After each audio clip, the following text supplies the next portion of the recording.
Nicolas Sarkozy qui avait pourtant indiqué il y a 2 ans qu'il n'afficherait plus sa vie intime. Aujourd'hui, vie publique et vie privée se mêlent étroitement dans la communication présidentielle. Certains le regrettent, d'autres parlent de modernité. Voici les arguments des uns et des autres. Politique et people, le débat avec Mickaël Darmon, Alexandre Cara et Frédéric Pasquette. Nicolas Sarkozy ou la politique sous les feux de la rampe. Qu'il s'agisse d'envoyer un message de fermeté à la veille des conflits sociaux ou de se montrer en phase avec la société, le président connaît les ficelles. Nicolas Sarkozy ou un chef d'État près de chez vous, mais n'y a-t-il pas là un risque de banaliser la fonction présidentielle ?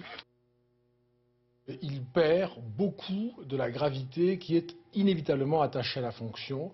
Et s'il y avait une crise, s'il devait, pour une raison ou pour une autre, parler à nouveau en autorité, comme président, avec de la distance, je pense qu'on serait surpris. Alors il a voulu, Nicolas Sarkozy, introduire une rupture, y compris dans le style.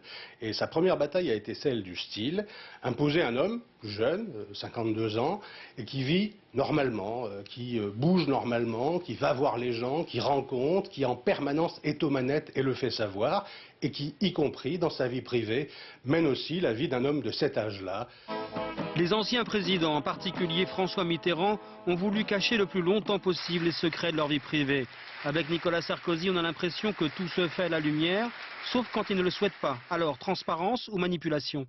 Même quand on n'est pas très versé sur la politique, qu'on ne sait pas très bien ce qui se passe en politique, on aime suivre le feuilleton. Et que désormais, l'un des intérêts qu'on a pour les politiques, c'est le feuilleton de la vie privée. Il y a une showbisation évidente de la politique. De la même façon qu'on apprend dans nos gazettes ou à la télé la vie privée de nos vedettes préférées de la chanson ou du cinéma, désormais on sait aussi celle du chef de l'État et des grandes vedettes de la politique.